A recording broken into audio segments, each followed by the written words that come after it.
கன்னியாகுமரியில் நாங்கள் எப்படி வீட்டில் உருண்டை செய்வோம் என்பதை நாங்கள் செஞ்சு காட்ட போகிறோம். முதல்ல கொஞ்சம் மாவு எடுத்துக்கோங்க, அரிசி மாவு. அதுக்கு கூட நான் கொஞ்சம் கோதுமை மாவும் சேர்த்துருக்கேன். லைட் கன்னியாகுமரி ஸ்டைலில் உருண்டை செஞ்சு சாப்பிடாது அப்படின்னு பார்ப்போம்.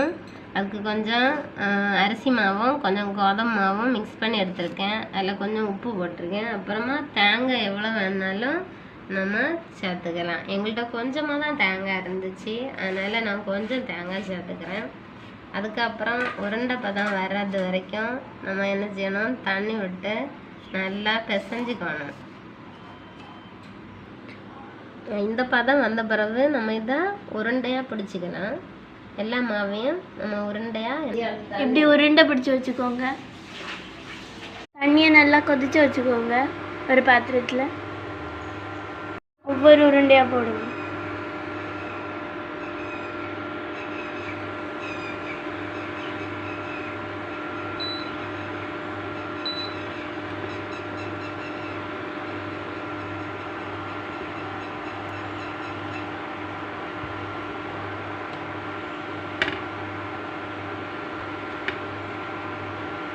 நல்லா கொதிச்சு வச்சுக்கோங்க. திருப்பி போட்டுக்கணும்.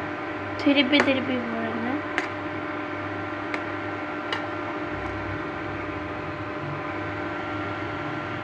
பத்து நிமிஷம் வேக வைக்க பிறகு நம்ம எடுத்து சாப்பிடலாம்.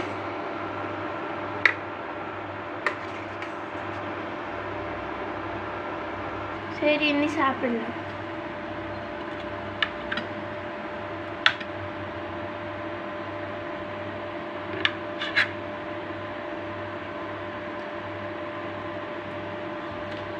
சூப்பர்.